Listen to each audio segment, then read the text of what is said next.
পুরান ঢাকার বিখ্যাত কাবাব এখন রাজশাহীতে।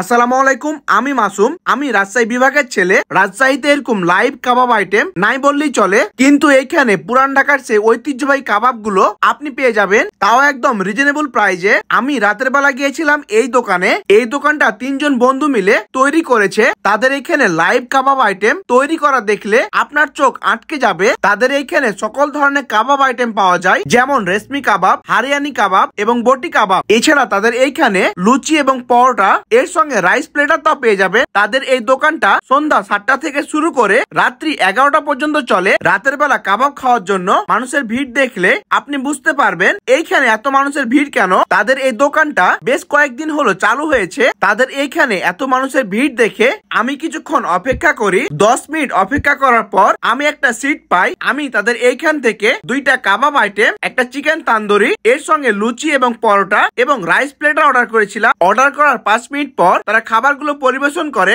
তাদের খাবারগুলো দেখে আমি সত্যি অবাক হয়েছি। তাদের খাবারের প্রেজেন্টেশন একদম দুর্দান্ত। প্রথমে আমি পরোটা দিয়ে চিকেন তান্দুরি ট্রাই করি। এইটা জাস্ট অন্য লেভেলের। এইটা পারফেক্টলি কুকড হয়েছে, কয়লার ফ্লেভার স্পষ্ট লক্ষ্য করা যাচ্ছে। ভিতরে মশলাগুলো ভালোভাবে মেরিনেট হয়েছে, একদম পুরান ঢাকার ভাইব চলে আসছে। এরপরে এক এক করে বাকি 2টা কাবাব আইটেম আমি ট্রাই করি। সত্যি কথা বলতে কি, এরকম লাইভ কাবাব আইটেম আমি কখনো রাজশাহীতে আগে কখনো খাইনি। আমার জন্য ছিল পুরোটা একদম নতুন। লাস্টে আমি 50 টাকা দামের এই প্লেটারটা ট্রাই করি। এতগুলো রাইস একজনের জন্য একদম পারফেক্ট। রাইস গুলো একদম ঝরঝরে। লুচি বা পরোটা দিয়ে কাবাব খাওয়ার মতন জায়গা। যারা শুধুমাত্র কাবাব পছন্দ করেন তাদের জন্য একটা বেস্ট অপশন। যারা একদম লাইভ কাবাব আইটেম খেতে চান তারা একবার ঘুরে আসতে পারেন এই দোকান থেকে। শীতের এই মিষ্টি ওয়েদারে গরম গরম কাবাব আইটেম আপনার মন একদম ভরে যাবে। বন্ধু বান্ধব বা পরিবার নিয়ে ঘুরে আসার মতন জায়গা। এইটার এক্সাক্ট লোকেশন হচ্ছে রাজশাহী বিনোদপুর বাজারে। ধন্যবাদ সকলকে। এই ছিল আজকের ভিডিও।